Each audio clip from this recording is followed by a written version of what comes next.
పోయి కూలీ చేస్తూ ఉంటే అసలు ఎందుకు ఎన్నికలు జరపాలి?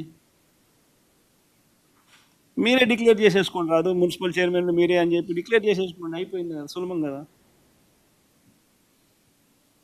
ఇదే మేము అధికారంలో ఉన్నప్పుడు ఒక చిన్న ఘటన చెప్తాం. వైఎస్ఆర్సీపీ అధికారంలో ఉన్నప్పుడు మొత్తం వైఎస్ఆర్సీపీ స్వీప్ చేసింది. 2 చోట్ల మాత్రం టీడీపీ గెలిచింది, తాడిపత్రి అండ్ దర్శి. 2 చోట్ల మాత్రం టీడీపీ గెలిచింది.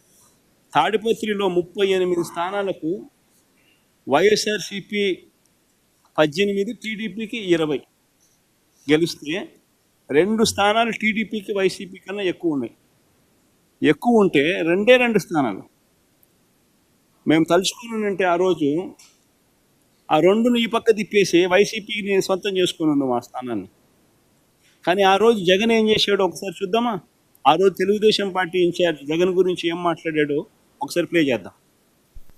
ముఖ్యమంత్రి ఏం తప్పు లేదు, ఇది CM Andhra Pradesh, I'm part of it. ఇప్పుడు మాకు వాళ్ళు వైర్ ఏముండే తింగొట్టు కానీ as a chairman I can meet anybody. I can't meet Jagan. నా టీవీ5 నమ్మకం, ఎందుకంటే వాళ్ళ నానే నన్ను పొగిడాడు, ఆయనకు తెలుసు, నేను కూడా తెలుసు. Definitely help me. ఇప్పుడు ఎట్లా హెల్ప్ చేశాడు? భారత్ ఈ రోజు చైర్మన్షిప్ కి నథింగ్, రావడం కూర్చోవడం పోయింది. నిజంగా అనుకుంటే ఇప్పుడుండే పరిస్థితుల్లో hats up to Jagan.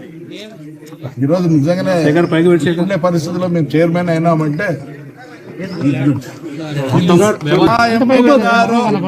Funds తెస్తే హ్యాట్స్ ఆఫ్ టు జగన్ అని చెప్పి తెలుగుదేశం పార్టీకి సంబంధించిన ఇన్ఛార్జ్ జగన్ గురించి అన్న మాట, దట్ ఈస్ కాల్డ్ గవర్నెన్స్.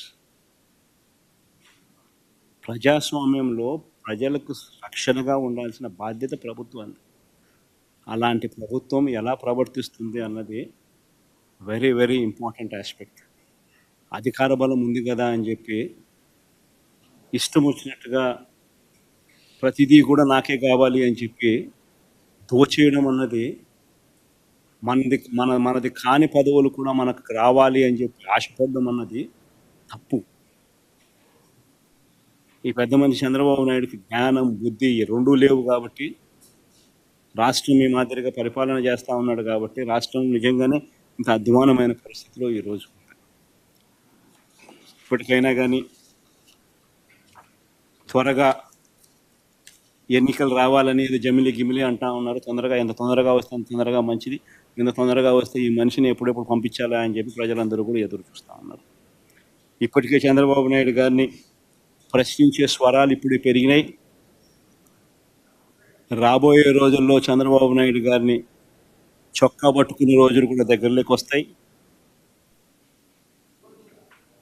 రాబోయే రోజుల్లో ఆ తర్వాత వీళ్ళను తరిమి కొట్టే రోజులు కూడా దగ్గరలోనే ఉంది. వీళ్ళు చేసే పరిపాలనను చూసి ప్రజలు ఆ లెవెల్లో వెక్స్ అయిపోయి ఉన్న పరిస్థితులు ఈరోజు రాష్ట్రంలో ఉన్నాయి. అంత దారుణంగా ఈరోజు రాష్ట్రంలో పరిపాలన సాగిస్తూ ఉన్నారు. రాష్ట్రంలో పెట్టుబడులకు సంబంధించి తెలుగుదేశంలో హైదరాబాద్ కానీ చెన్నై లాంటి, బెంగళూరు లాంటి 14 రాష్ట్రంలో లేవు కాబట్టి అమరావతిని తెచ్చి నిర్మిస్తున్నాం. తర్వాత పెట్టుబడుల వాతావరణం కూడా చెప్తాం.